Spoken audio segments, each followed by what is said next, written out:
A recent study found minority students are underrepresented when members of Congress nominate people to attend the nation's elite military academies. Advocates are calling on Congress to make the 200-year-old nomination system more equitable for students of color. Desiree Diorio reports for WUNC's American Homefront Project.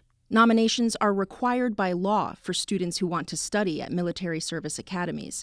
If they can get one and meet the academy's strict standards for admission, it means a free education in exchange for 5 years of service.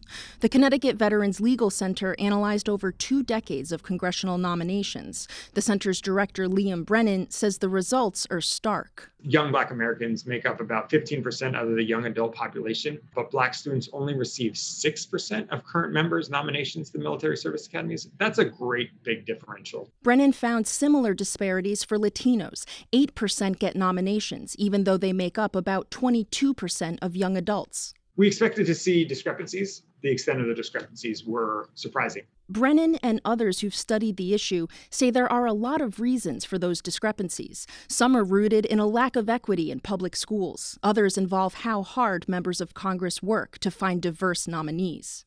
Danielle Anderson is with the Black Veterans Project. She graduated from the Naval Academy, but says few minority teenagers are even aware that's an option. Her junior ROTC commander suggested she give it a shot. We had some conversations about what a service academy even is. I really had no idea of the. Anderson says even minority students who do know about the academies might not feel like they'd be welcome there or successful due to racism. You have microaggressions, sometimes macroaggressions, and this continues throughout your tenure, throughout your career, and you're still expected to perform at really the highest levels of anyone your age. That could lead to fewer applicants of color.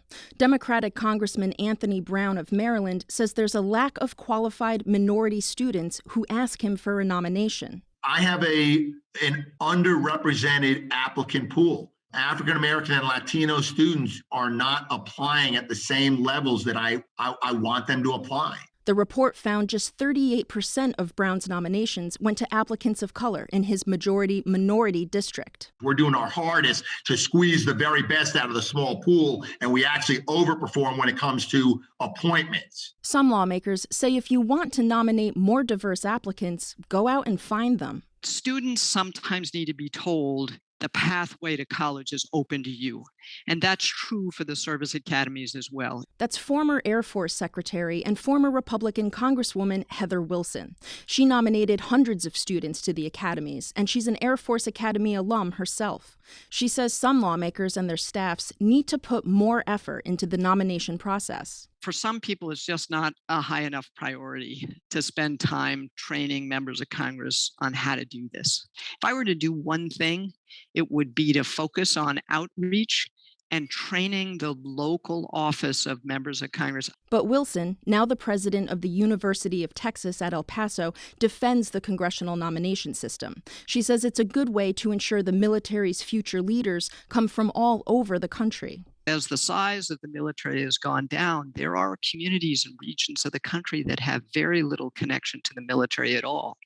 And the nomination process helps fight against that by geographic dispersion of nominations. A recently passed law aims to standardize the way congressional offices collect demographic data on their nominees and make it more transparent. But there are no plans to change the nomination system, which has been law since 1802, when Thomas Jefferson established the Military Academy at West Point.